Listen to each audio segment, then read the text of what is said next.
Muy buenas noches a todos los asistentes a este segundo curso de vacunas en la práctica clínica. En el día de hoy, pues es nuestra segunda charla de este interesante curso. Para recordarles a todos que este curso pues tiene el aval del Colegio Médico. Igualmente, para poder recibir el diploma de participación, deben haber acudido al 80% de las sesiones. Entonces es importante, pues si no se han conectado, no se conectaron a la primera sesión, seguir asistiendo a las sesiones porque sí necesitamos que completen un mínimo de 80% de asistencia a las sesiones para obtener su certificado. Daremos inicio a las 7:05, esperando pues que se conecten más personas. Ahorita mismo tenemos 108 participantes conectados. Así que estaremos a las 7:05 dando inicio. Las sesiones también están siendo grabadas y van a ser subidas al canal de YouTube de la Sociedad Panameña de Pediatría. Así que próximamente pues estaremos anunciando cuando estén disponibles. Esperemos pues, unos 2 minutos más para entonces iniciar la sesión de hoy.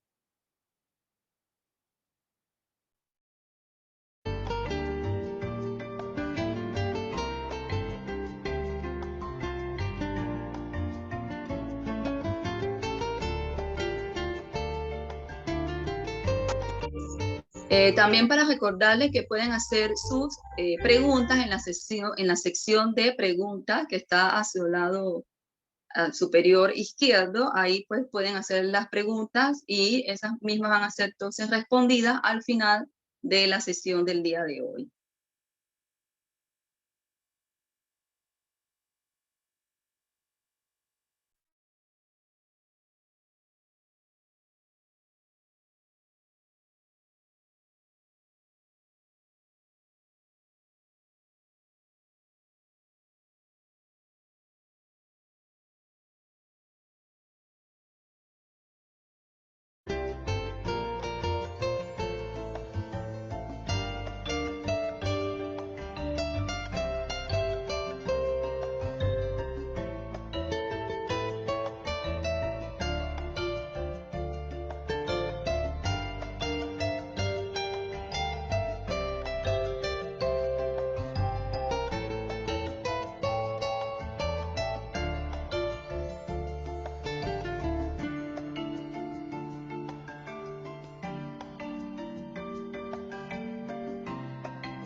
Perdón, Mirna, perdón, no, tenés el audio apagado. Vamos a empezar de vuelta, por favor, y cortamos la música. Gracias. Buenas noches, problemas técnicos. Buenas noches a todos nuevamente, a los que se están conectando.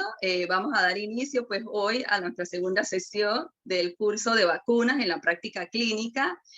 Hoy pues contamos nuevamente pues con un invitado internacional, el doctor Arturo Albuenard Vázquez, quien es médico que hizo su estudio de medicina general en la Escuela Autónoma de Centroamérica en el año 83.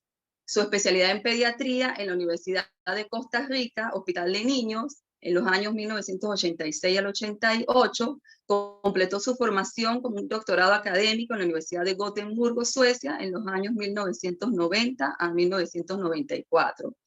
Actualmente se desempeña como asistente especialista en el Hospital de Niños de San José, Costa Rica. Es profesor de pregrado y posgrado de pediatría y miembro del número de la Academia Nacional de Costa Rica. Cuenta con experiencia en investigación clínica, con 50 publicaciones en revistas indexadas y libros. Su área de interés ha sido las infecciones pediátricas inmunoprevenibles y más reciente en el microbioma humano y la respuesta inmune al COVID. También ha impartido más de 100 charlas en congresos médicos internacionales. En el día de hoy, pues nos va a hablar sobre las bases inmunológicas de las vacunas. Con ustedes, el doctor Arturo Abdelmoar. Le cedo pues las palabras. Bueno, muy buenas noches para todos. Me es muy grato estar compartiendo con ustedes este tema que me asignó la Sociedad Panameña de Pediatría. Voy a ver por qué me quitaron la presentación. Perdonen. Ok, ahí debo estar. Entonces, muchísimas gracias por la presencia, la participación. Por supuesto, gracias a la doctora Mena Rodríguez y a la doctora Ana Lucas por la invitación que me hicieron. Entonces yo voy a desarrollar el tema de las bases inmunológicas de las vacunas. Empezar por cosas que probablemente muchos de ustedes conocen, y es que las vacunas son herramientas de salud pública muy importantes. Han logrado reducir la morbilidad y mortalidad global. Se estima que salvan al menos 2.5 millones de vidas cada año, pero no solamente tienen esa capacidad, sino también ahorran los costos en atención de salud, por lo cual es la intervención médica más rentable. Y también pues han logrado pues la eliminación de muchas de las enfermedades infecciosas. Por lo tanto, muchos de los médicos jóvenes, a raíz, digamos, de los programas de vacunación, no se han enfrentado a algunas de estas enfermedades infecciosas. Les voy a poner este ejemplo, me gusta mucho, es una publicación ya vieja. Esto es una publicación del grupo Kaiser de estudio permanente y es la experiencia que ellos reportaron durante el desarrollo e investigación de la vacuna de neumococo 7 valente. Y esto se refiere a la epidemiología o bacteremia ambulatoria en niños de 3 meses a 3 años de edad. Y si ustedes ven entonces, voy a poner el puntero, perdón. Aquí ustedes pueden ver que digamos de los años 1998 a los años 2002, que fue el tiempo en que duraron el desarrollo clínico de esta vacuna, cómo la incidencia de la bacteremia cayó totalmente a raíz, digamos, como causa el neumococo. Y esto es un impacto muy importante que tuvo la vacuna en muy corto plazo. Por lo cual yo siempre digo que pues, las vacunas son una buena herramienta para los políticos cuando quieren demostrar cosas a corto plazo. Y aquí lo tienen ejemplificado, lo mismo, como digamos en las barras celestes o más lilas, se refiere a la frecuencia de las bacterias por Streptococcus pneumoniae y en pocos años cómo pasó de un 78% a un 33%. Entonces aquí tienen un ejemplo muy claro de qué tan importante puede ser esto como herramienta de salud pública, ¿verdad? Pero para que sean efectivas hay que usarlas. Entonces, yo me puse como objetivos discutir con ustedes cosas que son muy básicas, como las bases inmunológicas de la vacunación y posteriormente los determinantes de la respuesta inmune. Les voy a mostrar cosas que algunos ya conocen, pero también procuré preparar un material que tenga cosas nuevas para los que ya tienen un poco más de experiencia con esta herramienta. Entonces, algo muy sencillo, empezar por decir que la inmunización es el medio por el que una persona se hace inmune, es decir, se protege a una enfermedad infecciosa. Esto es importante entenderlo para ver después la diferencia con lo que es vacunación. Entonces, yo puedo proteger a una persona fundamentalmente de dos formas, en una forma pasiva o una forma activa. En una forma pasiva, es decir, las mamás que dan a su más izquierda, las mamás que dan leche materna, protegen a sus hijos en forma pasiva natural pero también los profesionales de la salud podemos utilizar inmunoglobulina comercial para proteger a esa persona en forma pasiva. Ahora, desde el punto de vista activo, ocurre lo mismo. Si yo, ser humano, me enfermo por un agente infeccioso, voy a desarrollar una respuesta en forma natural, pero también podemos engañar al sistema inmune a través de la vacunación. Entonces es una forma de adquirir inmunidad en forma activa artificial. Y esto es una cuestión que siempre se presenta en todos los libros de vacunación, porque tenemos que tener claro de que hay una gran diferencia entre una y otra. La forma pasiva tiene el inconveniente que usualmente es de menor duración. La forma activa, pues, es de más duración e idealmente permanente. Entonces, la vacunación consiste en recibir una vacuna, valga la redundancia, para inducir inmunidad adquirida, para proteger específicamente contra el agente infeccioso para el cual estamos vacunando.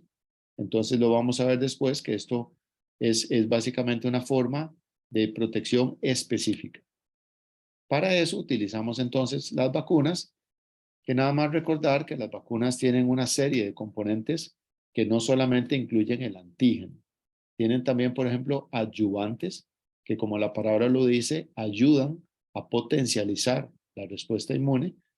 Muchas que vienen principalmente en presentaciones multidosis tienen conservantes para evitar la contaminación de bacterias y hongos. Algunas tienen antibióticos con el mismo objetivo y tienen también estabilizadores que van a permitir mantener la efectividad durante la vacuna cuando está almacenada. Entonces, la tecnología de desarrollo de vacunas ha ido muy de la mano con la tecnología o el entendimiento de la microbiología. Y ustedes ven entonces en la parte superior izquierda cómo iniciamos con vacunas que eran células completas que se pueden inactivar o se pueden atenuar. Nada más quiero hacer la aclaración que aquí también mucha gente utiliza los términos de muertas y vivas, ¿verdad? Pero básicamente la forma correcta es hablar de que están inactivadas o atenuadas.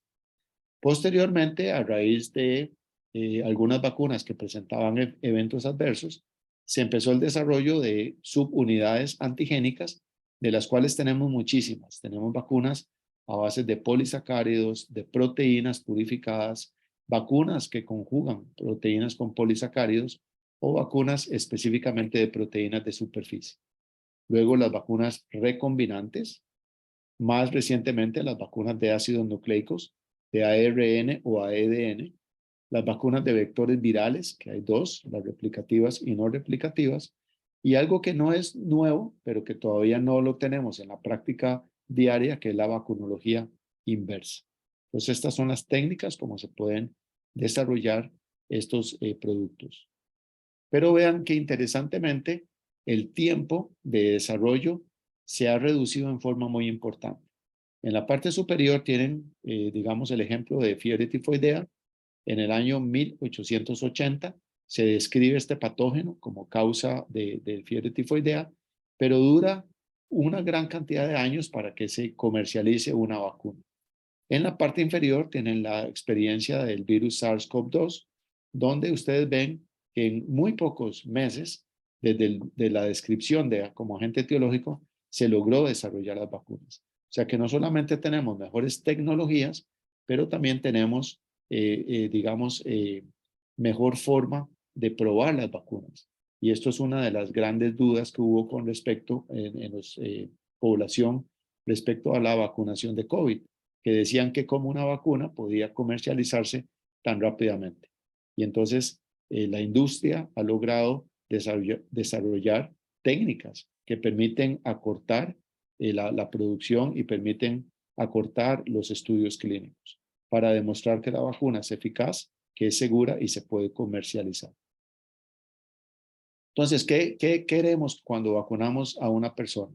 Bueno, queremos una respuesta específica y después me voy a referir a esto, una respuesta protectora, ojalá esa respuesta sea permanente, ¿verdad? Pero también quisiéramos una protección colectiva, que la vacuna sea segura, y que la aplicación sea práctica. Sería muy sencillo, digamos, tener vacunas que podamos administrar por vía oral una sola dosis. Pero van a ver que las bases inmunológicas, el entendimiento, no nos permite todavía llegar a esa posibilidad para todos, digamos, los inmunógenos. El sistema inmune es un sistema complejo, ¿verdad? Que si lo hacemos en una forma muy didáctica, tiene fundamentalmente tres componentes. Tiene las barreras físicas y químicas, tiene el sistema inmune innato y el sistema inmune adaptativo. Entonces, los agentes infecciosos que nos quieren, digamos, infectar, tienen que ir pasando las diferentes barreras para poder lograr producir una infección. Ahora, este sistema tiene la ventaja que, a pesar de que didácticamente lo presentamos así, es un sistema o una respuesta muy organizada, es coordinada, es controlada y es efectiva. Y me voy a dedicar unas cuantas diapositivas a explicar esto en forma más detenida. Lo que nos ha enseñado, digamos, el COVID es que al final, a pesar de que es un sistema que didácticamente lo presentamos de diferentes formas, actúa en forma, digamos, sincrónica, simultánea, pero pareciera ser que los diferentes componentes tienen diferentes objetivos. Por ejemplo, para la infección por el SARS-CoV-2, los anticuerpos neutralizantes y los linfocitos CD4 y CD8 son de importancia para evitar la infección. Pero necesitamos de una mejor respuesta, no solamente con los anticuerpos neutralizantes, sino la coordinación de las células, linfocitos CD4, CD8 y las células de memoria para poder entonces prevenir y proteger a los pacientes de lo que es la hospitalización y la muerte. ¿Cómo es que ocurre esto? Esto ocurre porque el sistema inmune adaptativo, que al final es el que vamos a utilizar para inducir una respuesta a la vacuna, tiene algunas características. Aquí yo lo ejemplifiqué como un linfocito B y vean que este linfocito B tiene un receptor en su superficie que se llama inmunoglobulina de superficie, que lo que precisamente hace es que reconoce el antígeno o el determinante antigénico del agente infeccioso y una vez que lo reconoce van a haber señales intracelulares que lo activan. ¿Qué significa que el linfocito se activa? Que el linfocito va a proliferar y va a proliferar en dos poblaciones de células. Una célula plasmática efectora, que va a ser la que en ese momento va a producir los anticuerpos y va a neutralizar el agente infeccioso. Recordar que cuando hablamos de los anticuerpos, tenemos diferentes isotipos para efectos de respuesta a vacunas. Hablamos de IgG, IgA y menos IgE, ¿verdad? Pero cuando se activa y prolifera, va a haber también una población de linfocitos B de memoria que van a estar pendientes de un segundo, tercer, cuarto ataque de este mismo antígeno para que la respuesta sea mucho más eficiente y sea más rápida. Y esta diferenciación en estas subpoblaciones es una de las características del sistema inmune adaptativo.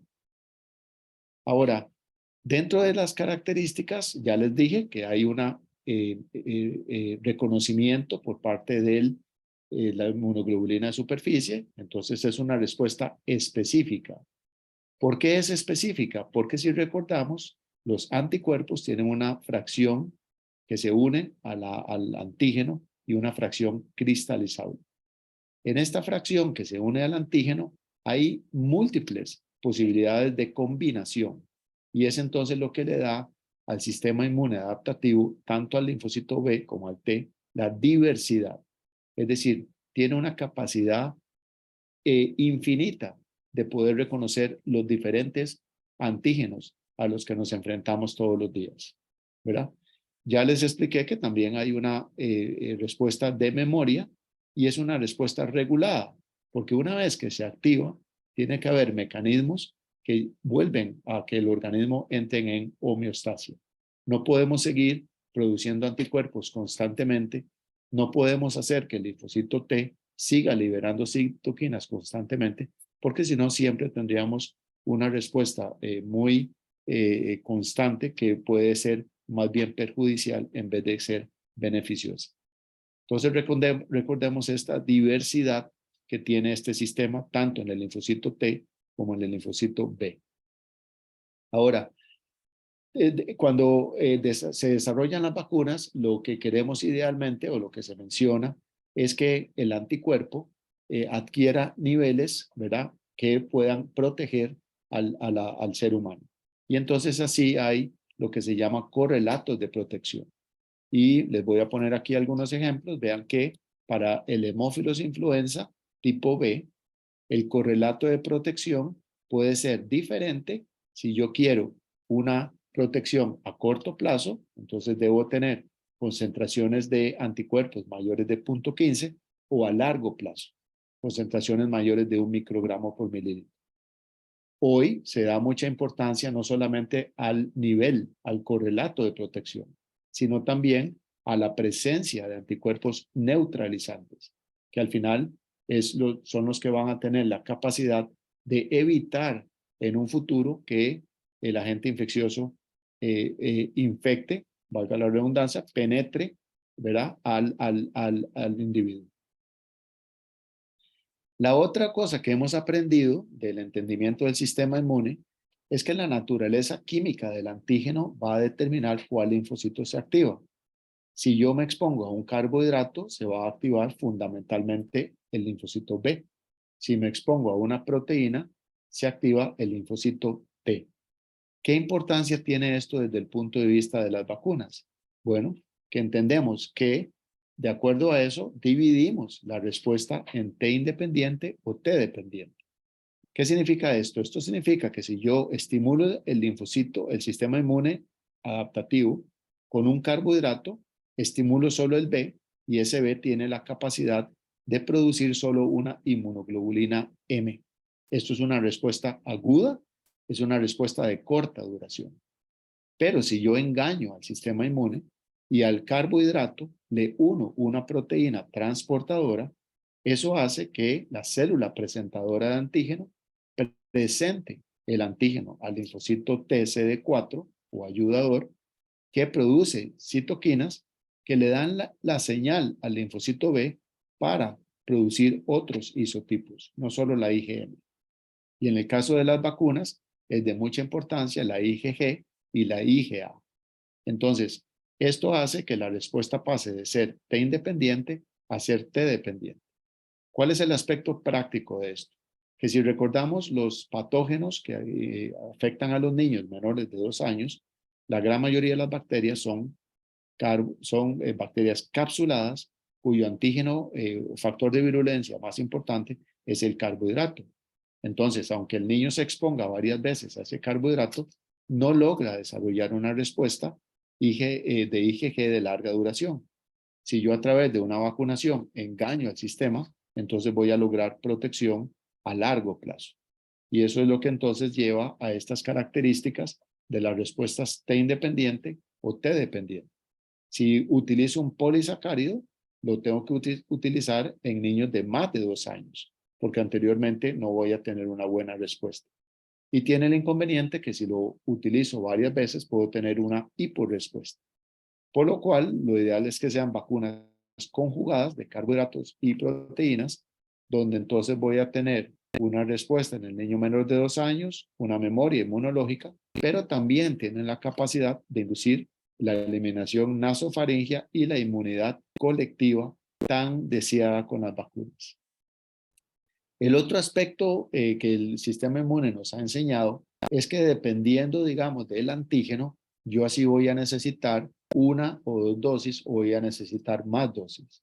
Si yo aplico un antígeno vivo atenuado, que usualmente son virus vivos atenuados, por ejemplo, sarampión, rubiola paperas, varicela, o en el caso de bacterias, ¿verdad? BCG, entonces yo con una sola dosis y con un booster adquiero inmunidad protectora. Pero si yo tengo un antígeno inactivado o una fracción del mismo, yo necesito un esquema básico y necesito esquemas de refuerzo para poder inducir inmunidad protectora. Entonces, a la hora que ustedes tengan la vacuna en la mano y analicen los esquemas de vacunación, de aquí es que viene el concepto de por qué una o más dosis. Y ya les decía de la inmunidad colectiva, tan importante adquirir, o la ventaja que tienen las vacunas conjugadas. Por ejemplo, aquí en la parte izquierda, ¿verdad? Donde no inmunizamos una población, ahí yo voy a tener una población que va a tener muchos susceptibles que van a ser infectados por los contagios. Por el contrario, en la parte derecha, si yo logro coberturas altas de inmunización, idealmente arriba de 85-90%, esto lo que voy a hacer es bloquear la transmisión de la infección, ¿verdad? Porque la persona inmunizada está protegida y esta persona inmunizada a su vez protege a la persona susceptible. Entonces, mientras no se erradique la enfermedad, es preciso seguir vacunando y alcanzar el mayor porcentaje de cobertura de vacunación para evitar casos en la comunidad. Uno de los conceptos nuevos en vacunación es esto que se llama inmunidad entrenada. Esto se describió antes de COVID, pero se popularizó con el COVID. Y lo que se vio es que en algunos países la incidencia de COVID era menor, ¿verdad? En países que habían aplicado vacuna de BCG a sus población. Y lo que se entendió es que entonces la vacuna de BCG, por reprogramación epigenética de los monocitos, y ahora estamos hablando de inmunidad innata, que producen citoquinas, entonces protege contra otras infecciones virales como virus respiratorio sincicial, influenza, herpes y SARS-CoV-2. Y entonces esto lo que ocurre es básicamente en esta inmunidad entrenada, lo que permite es una mejor segunda respuesta del sistema inmune innato. Y aquí lo tienen entonces de otra forma. Si yo expongo al individuo a productos bacterianos a través de una vacunación, yo reprogramo metabólicamente los monocitos y los macrófagos de tal forma que ante una segunda exposición la respuesta es mucho más eficiente. Esto ha venido a cambiar un poco el concepto de que el sistema inmune innato no tenía memoria, porque ¿verdad? No es una respuesta específica, pero esto ocurre a través del reconocimiento de patrones moleculares que reconocen los receptores tipo TOR. Y entonces la experiencia de esto fue un concepto que se llama deuda inmunológica. Cuando empezó la pandemia, aumentaron las intervenciones no farmacológicas. Eso llevó a una menor transmisión del virus SARS-CoV-2 y a otros virus, lo cual era lo que se deseaba. Sin embargo, lo que se vio es que la falta de exposición del sistema inmune a estos agentes infecciosos hacía que no hubiera inmunidad entrenada. Y este grupo de Robert Cohen en Francia introdujo este concepto de deuda inmunológica, el cual tiene un efecto negativo. ¿Cuál es el efecto negativo que tiene? Aquí tienen la experiencia, digamos, de un centro en los Estados Unidos. Y aquí tienen entonces qué hubiera pasado con las hospitalizaciones si hubiéramos seguido sin el COVID. Lo esperado es que en el 2022 y 2023 se hubieran presentado los picos que usualmente se presentan de infecciones virales. Pero debido a tanto confinamiento, se vinieron abajo la frecuencia de estas infecciones. Con la deuda inmunológica, como no se entrenaron los niños, no tuvieron contacto, se esperaba que hubiera un repunte de muchas de estas infecciones una vez que pasara el aislamiento. Y también se describía que este efecto lo podían transmitir las mamás. ¿Qué pasó en Costa Rica con esto? Bueno, ustedes ven en la parte izquierda, y esto se refiere a los egresos de neumonía en el Hospital Nacional de Niños durante los años 2019 al 2022, donde ven que pasaron de 503 a 100. Igual ocurrió, digamos, para las poblaciones de niños un poco más grandes. No sé si en Panamá fue exactamente, tuvieron el mismo fenómeno, pero en Costa Rica sí se presentó, ¿verdad? Y se presentaba fundamentalmente en los niños pequeños, los niños de menos de 4 años de edad. Los niños de 5 a 9 años que ya habían entrenado su sistema inmunológico, no se describió lo mismo. Y esto llevó entonces a que en algún momento el Hospital Nacional de Niños estuviera saturado, ya en el año, estamos hablando del año 2022, de niños enfermos que estaban recuperándose de esa deuda inmunológica. En esta segunda parte, entonces voy a hablarles un poco más de los determinantes de la respuesta inmune. ya habiendo entendido un poco los conceptos más importantes de las bases inmunológicas, lo que quiero mostrarles es hacia dónde vamos en la investigación de la respuesta inmune. Y creo que lo que les voy a mostrar es un paradigma, y creo que va a cambiar mucho los conceptos a muy corto plazo, si no es que ya está sucediendo. Entonces, dentro de los determinantes de la respuesta inmune, ¿verdad? Ustedes ven que lamentablemente, a pesar de que ustedes tengan programas de vacunación muy eficientes, siempre, ¿verdad? La respuesta de anticuerpos inducida por la vacunación no es uniforme y varía entre los diferentes individuos. Por ejemplo, en el caso de vacuna de fiebre amarilla varía 10 veces. En el caso de vacunas antineumocóxicas conjugadas y hemófilos influenza varía hasta 40 veces entre las personas. En vacuna trivalente inactivada contra influenza y hepatitis B 100 veces. También sabemos que, por ejemplo, la respuesta de citoquinas a la vacunación contra Mycobacterium bovis varía hasta 10 veces. Y por último, una proporción significativa de las infecciones prevenibles por vacunación ocurren en individuos vacunados. Vean que todavía ocurren 77 millones de casos de tuberculosis después de la vacunación con BCG, 19 millones de casos de sarampión, 18 millones de casos de polio y 10 millones de toferina y neumococo. ¿Qué nos dice esto? Que bueno, las vacunas son herramientas de salud pública muy importantes, pero que no son perfectas. ¿Por qué ocurre esto? Esto ocurre porque hay muchos determinantes de la respuesta inmune. Hay factores intrínsecos del huésped, por ejemplo, la edad. Todos conocemos que los niños pequeños y los adultos mayores son los que están más susceptibles por enfermedades inmunoprevenibles. También puede haber factores perinatales, como por ejemplo la edad gestacional del niño, si recibe o no leche materna, etc.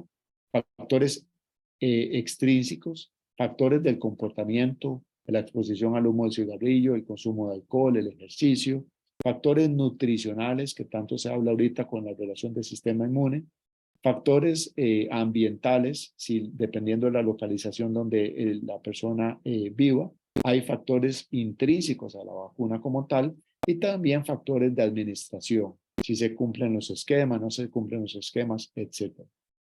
Pero este concepto no es algo totalmente nuevo. Esto es lo que se describió ya hace mucho tiempo, en el año 2001, para lo que era la enfermedad invasora por meningococo. Y ustedes ven que en una población de individuos, ustedes van a tener un porcentaje que van a portar cepas no patogénicas de meningococo, van a tener otra población que van a aportar cepas patogénicas de meningococo. Y es entonces como algunos de estos individuos van a tener un problema de la inmunidad o van a tener una predisposición que les va a favorecer infectarse. No somos todos los seres humanos, a pesar de que nos exponamos al agente infeccioso. Entonces, los ojos están virando ya no tanto a ver los factores de virulencia de los agentes infecciosos, sino ahora se está tratando de entender mucho lo que es la respuesta inmune. Y así, volviendo a meningococo, ustedes ven cómo desde los años 2000 se empezaron a describir defectos en el huésped que favorecen enfermedad meningocócica invasora.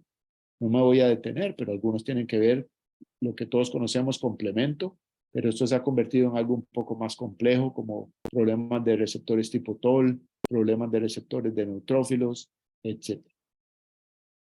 Y entonces ahorita, en vez de estar viendo solamente las características del agente infeccioso, estamos viendo las características de la respuesta inmune. Y esto entonces es lo que hoy se conoce como biología del sistema, y voy a mostrarles también de la microbiota, como dentro de estos factores determinantes de la respuesta a las vacunas, estos dos ejemplos es lo que se está ahora hablando más. Perdonen esta diapositiva que es un poco cargada, pero es para explicarles lo de que se refiere a biología de sistemas.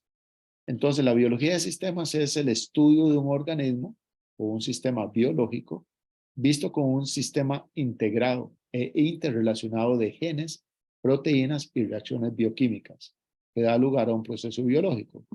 Es decir, desde la era de la ómica, del genoma, del proteoma, del transcriptoma, estamos entonces incorporando todo a la vez. Y con la tecnología de la computación y los modelos matemáticos, se puede modelar los sistemas biológicos complejos. Es decir, se está haciendo un enfoque de la investigación biomédica para comprender el panorama general. Ya no es a nivel del organismo, tejido o célula. Ahora es poniendo todas las piezas juntas alejándose de ese concepto reduccionista. Es más un concepto más holístico. Si lo vemos en una forma diferente, entonces estamos pasando de entender del genotipo al fenotipo. Pero este cuadro de Miró ejemplifica muy bien a lo que estamos llegando, y es a entender todas las interconexiones entre todos los actores de esa respuesta inmune. Y esto lo ejemplifico aquí, digamos, podemos parafrasearlo con las, redes sociales, donde el individuo interactúa con muchas personas simultáneamente. En el caso de la biología de sistemas, entonces vamos de los genes, las moléculas, las células y los órganos, y tratamos de entender todas esas interconexiones que ocurren simultáneamente. ¿Cómo se logra esto? Bueno, esto se logra a través de tecnologías que permiten entonces entender desde la expresión genética a las proteínas. Y esto es, digamos, ejemplos de biología de sistemas a nivel de lo que es las vacunas. Aquí tienen, digamos, un ejemplo de la vacuna de fiebre amarilla, una vacuna candidata, donde en una primera investigación lo que se hace es que se busca estas firmas del genoma y se hacen análisis de cuáles son los genes de la respuesta inmune que se activan o que no se activan, y entonces tanto a nivel del linfocito T como el linfocito B, y esto entonces predice, ¿verdad?, cuál es la parte del sistema inmune de importancia para la respuesta a esa vacuna o a ese agente infeccioso. Y una vez que entendemos entonces cuáles son estas partes, en un segundo, estudio clínico, se le puede dar énfasis al análisis de estas partes para poder entonces obtener una mejor vacuna.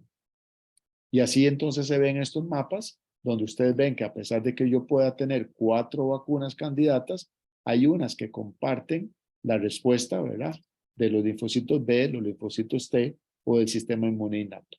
Y ustedes ven aquí entonces lo que se llaman las firmas. Yo puedo hacer un código de barras utilizando la parte de computación y matemática, y entonces a través de este código de barras yo puedo entender mucho mejor esa respuesta. Y eso lo puedo utilizar entonces en vacunas que se conoce el correlato de protección o en vacunas que no se conoce el correlato de protección. Y así yo puedo entonces entender cuáles son los que responden pobremente o cuáles responden mejor en los estudios clínicos.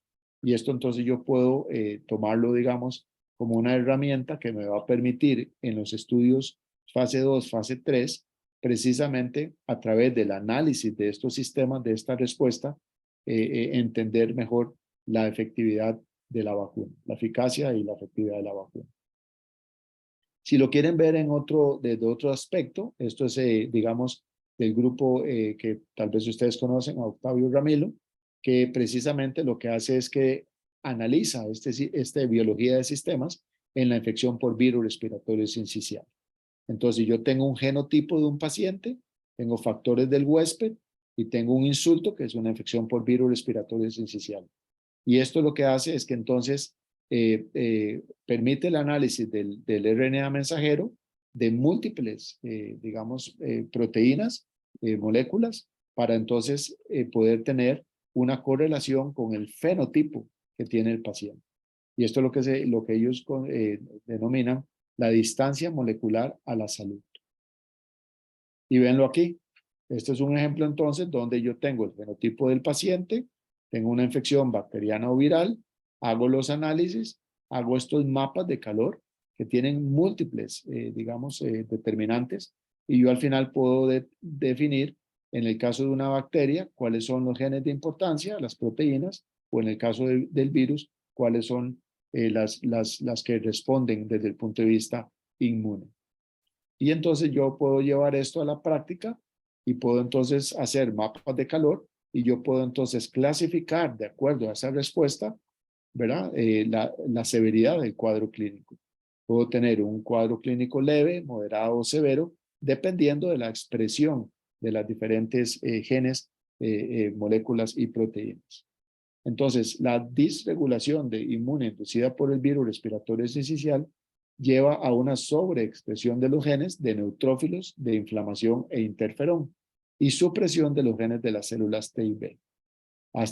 Estamos entendiendo entonces cuál va a ser la parte del sistema inmune que va a ser de mayor importancia. Y yo puedo hacer entonces modelos de tal forma que esta distancia molecular a la salud, de acuerdo a la expresión de esas proteínas, me pueden dar un score, una severidad de score, me pueden decir cuáles necesitan más oxígeno o no, o cuáles de esos pacientes que ingresan van a necesitar más tiempo de hospitalización. Entonces vean qué importante esta tecnología, cómo nos va a permitir entender mucho mejor esa relación infección inmunológica. Y desde el punto de vista de las determinantes, también está la microbiota y las vacunas.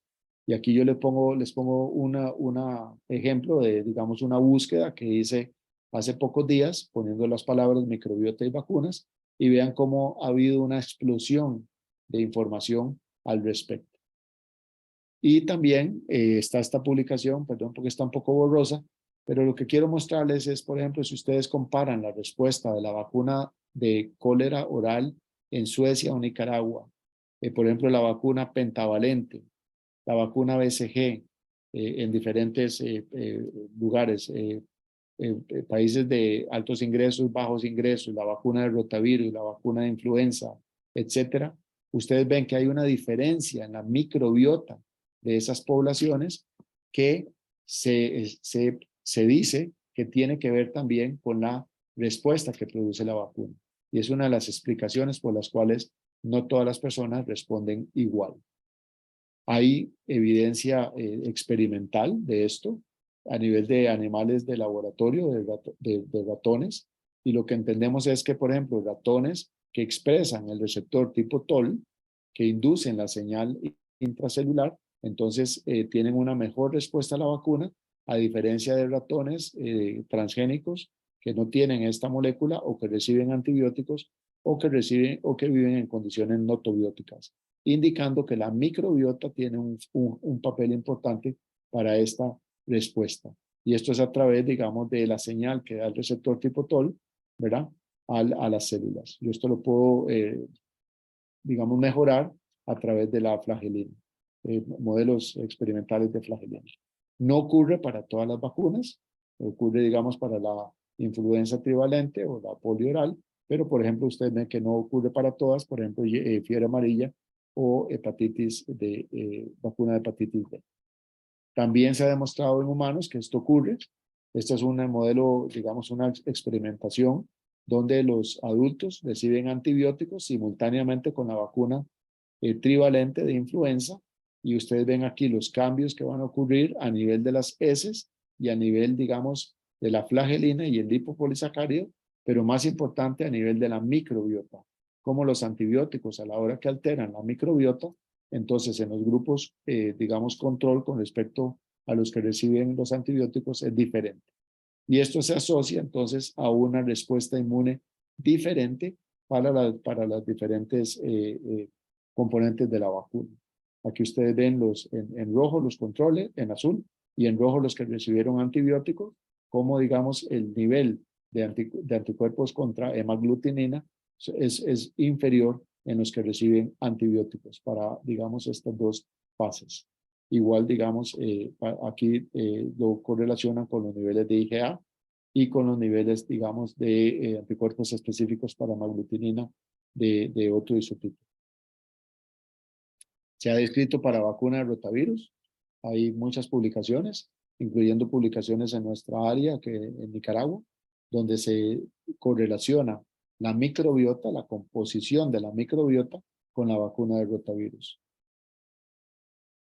Y también se ha descrito para SARS-CoV-2, donde este grupo de China lo que llegan a demostrar es que los pacientes que precisamente tienen diferentes componentes de su microbiota como Bifidobacterium adolescens. Estos pacientes van a tener mayor, digamos, nivel de anticuerpos neutralizantes, y no solamente mayor nivel, sino que también la microbiota, la Prevotella o la Megamonas, puede asociarse con mayor frecuencia de eventos adversos asociados a la vacunación. Ahí es complejo, no es un tema sencillo. Ustedes ven aquí, ¿verdad? Porque dependiendo de la respuesta humoral o la respuesta celular, pueden haber diferentes filos que suben o bajan. Entonces es algo que estamos apenas entendiendo, pero que yo preveo que va a haber mucha información en los siguientes años al respecto. Ya para ir finalizando, pues recordarles que nosotros como profesionales de la salud tenemos un rol muy importante en la digamos, reticencia vacunal. Si nosotros tenemos un 8% de la población, ¿verdad?, que no quiere vacunarse, podemos lograr que ese 8% pase a un 70% a través de la comunicación con los pacientes, con los padres de familia, y a través, digamos, de conversaciones pues respetuosas, aclarando las dudas, pero como trabajadores de salud no podemos perder esta oportunidad. Como dije anteriormente, las vacunas, para que sean efectivas, hay que usarlas. Y quiero pues terminar con esto que el doctor Oscar Porras, inmunólogo del hospital, escribió el 7 de abril de este año a raíz del Día Nacional de la Vacunación. La palabra vacunación acompaña las actitudes responsables, primero de padres y madres en la edad pediátrica, luego de nosotros como adultos y finalmente de quienes nos gobiernan, generando acciones de salud pública. Les agradezco mucho la atención. Voy a dejar de compartir la pantalla con mucho gusto, si hubiera preguntas, comentarios, para responderlas. Bueno, buenas noches. La verdad, excelente presentación. La verdad, nos llevó de las cosas que ya sabíamos a estas cosas nuevas, ¿no? Y ahora esto de la microbiota, pues hay un mundo, y bueno, se ha extrapolado hasta las vacunas, así que es súper importante conocer estas nuevas cosas, ¿no? Para mantenernos actualizados, ¿sí? No veo ahorita preguntas. No sé si a través del chat han hecho alguna pregunta. En la sección de preguntas, pues no veo que se hayan realizado preguntas. No, yo tampoco. Están como tímidos. Sí, sí, sí. Buenas Ana. noches a todos, los saluda la doctora Ana Lucas. Creo que están tímidos y están pensando y analizando y introyectando todos estos conceptos tan novedosos y presentados de una manera tan dinámica. De verdad que muchísimas gracias, doctor. Para mí fue una charla reveladora. Cada vez que lo escucho hablar de determinantes inmunológicos, de bases inmunológicas de las vacunas, cada vez que trae a la mesa la importancia de la microbiota, yo le digo lo mismo. Para mí esto es revelador y de verdad que muchas gracias por esto. Me pareció muy interesante, y en lo que la gente empieza y se anima a preguntar, yo quería que nos explique un poquito más el tema o en realidad usted nos mostró unas diapositivas de que cuando un adulto está tomando antibióticos tiene una respuesta inmune distinta a la vacunación que los que no están tomando antibióticos. ¿Hay algún dato en pediatría? Porque esa es una de las preguntas más frecuentes que nos hacen, y quizás eso pueda también ser algunas veces una barrera al momento de aplicar una vacuna. ¿Qué nos puede ampliar al respecto en la edad pediátrica? Lo que usted nos mostró fue de adultos, pero seguramente en la edad pediátrica, que es lo que más nos interesa en este momento o esta noche a nosotros. Gracias. Sí, muchas gracias. Gracias por la pregunta. Bueno, todos recordamos que siempre, como vos bien decís, una de las dudas de los papás es que mi hijo tomó o está tomando antibióticos, ¿lo puedo vacunar?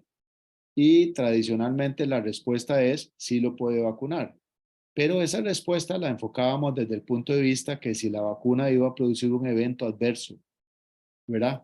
Entonces lo que se decía es, no, la vacuna no le va a producir ningún evento adverso, puede vacunarlo.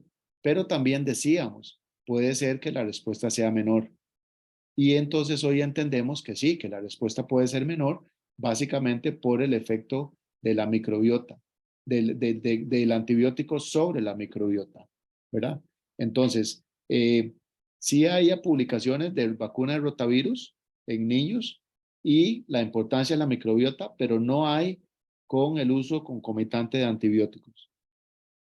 Entonces, sabemos que el antibiótico va a alterar la microbiota, eso es claro, ¿verdad? Entonces, la respuesta va a ser menor. Repito, no es una contraindicación para vacunar, pero probablemente lo más conveniente es esperar que termine de tomar el antibiótico. Ahora alguien en el auditorio preguntará, ¿y cuánto tiempo después? Porque esa es otra cosa que todavía no entendemos bien. ¿Cuánto tiempo va a alterar el antibiótico la microbiota? No es como que para todos los antibióticos es igual. Entonces, generalmente se recomienda una semana después de terminar el antibiótico. Muchas gracias, doctor.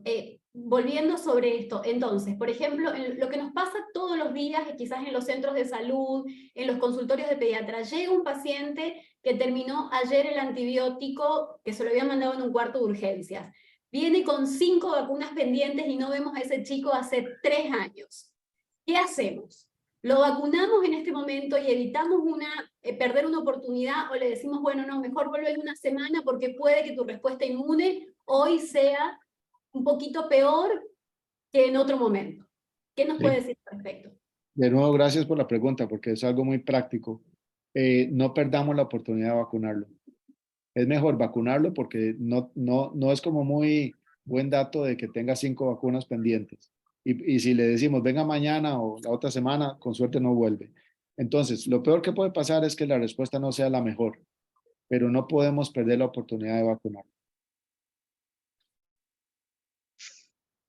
Bueno, creo que aquí en el auditorio, pues sí, algo relacionado con eso, sí, si los antibióticos en adultos pueden afectar la respuesta inmune, creo que eso se respondió. Sucede lo mismo en los niños, ¿por qué no se debe posponer la vacuna? Creo que se respondió con los comentarios que ya se hicieron. Hay otra pregunta. ¿Cree factible agregar productos tipo probióticos de comercialización masiva durante las edades de mayor vacunación? Principalmente porque en esas edades se abusa de la indicación de antimicrobianos.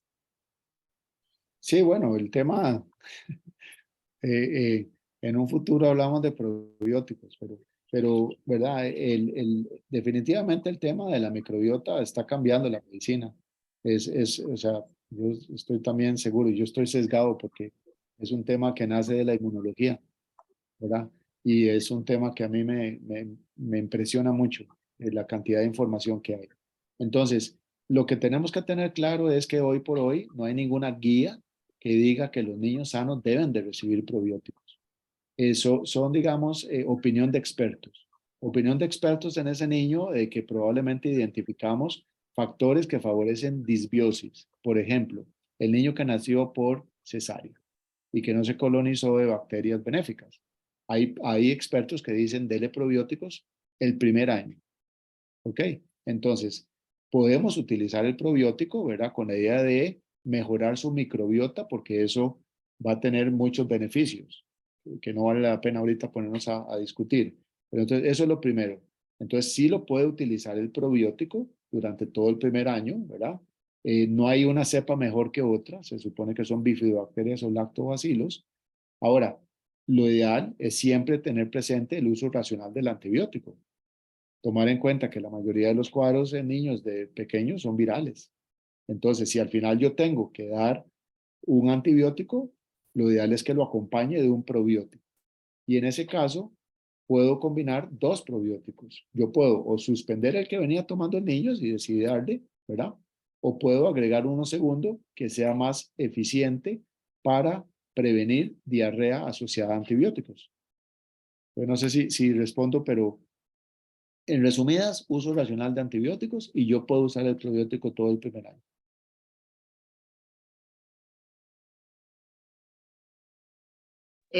Creo que en el chat hicieron una pregunta. Creo que hay 2 preguntas ahí en el chat. ¿Se podrá lograr inmunidad con la vacuna de COVID? ¿Se incluirá en el programa de vacuna anual?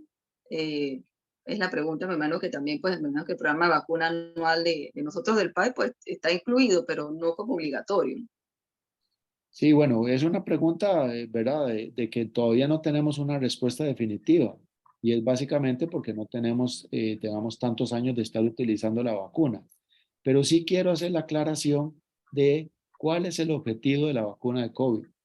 El objetivo de la vacuna de COVID no es lograr inmunidad permanente.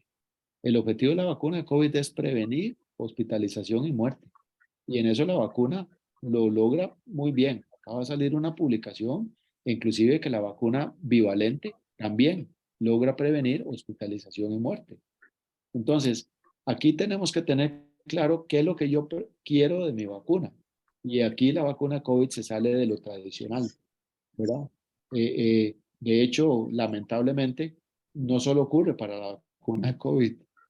Para la vacuna de COVID no sabemos porque tenemos poco tiempo, pero hay muchas vacunas que sabemos que no logran inmunidad permanente. Tenemos que estar aplicando los refuerzos. Si no, se viene abajo el sistema, o sea, los niveles protectores. Ok, bueno, otra preguntita. ¿Qué opinión le merece el uso de acetaminofén al momento de colocar vacunas? He leído incluso colegas que le dicen a la mamá no dársela porque interfiere con la vacuna. Sí, es correcto. Esa información es correcta. Esto se publicó probablemente ya hace unos 10 años, ¿verdad?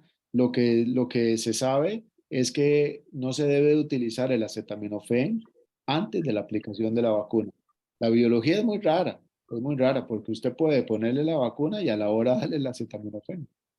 Pero lo que se recomienda es no aplicarlo antes de la vacuna. Pero sí es una recomendación basada en estudios clínicos. Ok, acá en la sección de preguntas, ¿hasta cuántas vacunas se le puede aplicar al niño menor de 5? ¿Qué sugiere usted? No sé si está completa la pregunta. Creo que se refiere como cuántas puedo aplicar simultáneamente. Me Sí, me imagino imagino que que es así. Ajá. todas las que quiera. Lo único que todas las que quiera porque vuelvo al concepto esa de la diversidad del sistema inmune, de los receptores. O sea, la posibilidad, digamos, de combinación de los genes que codifican para la proteína, para la unión en la inmunoglobulina de superficie y el receptor de la célula T es infinita.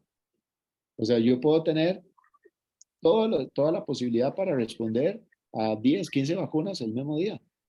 No voy a saturar el sistema inmune, ni lo voy a debilitar.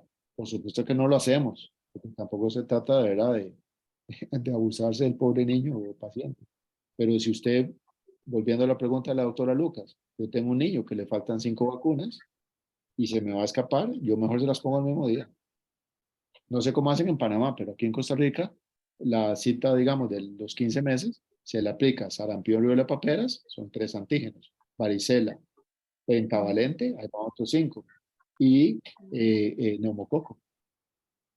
Ahí son 4 vacunas, ¿verdad? Son 4 vacunas, pero son más de 4 antígenos. Y eso está aceptado y está apoyado por la literatura. Ok, creo que no hay más preguntas. Hay un Creo comentario, que un perdón, comentario, ¿no? Pues, sí, creo sí. que el comentario que quedó, pues creo que es un mito en la sociedad, más de que dicen, no, ahorita no, porque mi hijo está malito y están recibiendo medicina, y bueno, uno por no insistir no lo hace, ¿no? Sí, Y hay que... perdón, Dale, doctora. perdón, y perdón, otro mito que me parece muy, un comentario de la doctora Mitsila Rosas que me parece importante si lo puede tocar un poquito, que es la mejor respuesta inmune, la respuesta inmune es mejor en niños amamantados, otra razón para promover y proteger la lactancia materna. A ver si nos puede ahondar un poquitito más en eso y prometo que ya me callo. No, con mucho gusto, con todo gusto. Más bien les agradezco las preguntas. Sí, efectivamente es mejor.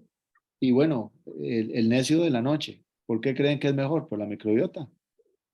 Es precisamente por la microbiota, ¿verdad? De que no solamente, digamos, la promoción que tiene la leche materna a través de los prebióticos oligosacáridos de leche materna en la microbiota del niño, pero también la microbiota que le pasa a la mamá. Entonces, ustedes recordarán, ¿verdad? Que esto se describió en la vacuna de rotavirus, cuando se hicieron los estudios, que se llegó a mostrar que la inmunogenicidad no era igual en las mamás que recibían leche materna y no. Pero sí, efectivamente, no podemos dejar de promover la leche materna. Bueno, creo que ya no hay más preguntas y ya pues pasadas las 8 de la noche, pues le agradecemos al doctor Arturo por excelente exposición, pues y tomarse su tiempito pues para acompañarnos pues con su excelente presentación, recordándoles a todos pues que el próximo martes pues continuamos con nuestro curso. Ya el link, el mismo link que va a utilizarse en todas las sesiones, así que esperamos contar con su participación y pues muchas gracias a todos. Hasta el Gracias. próximo martes. Les agradezco mucho. Que tengan buenas noches. Buenas noches.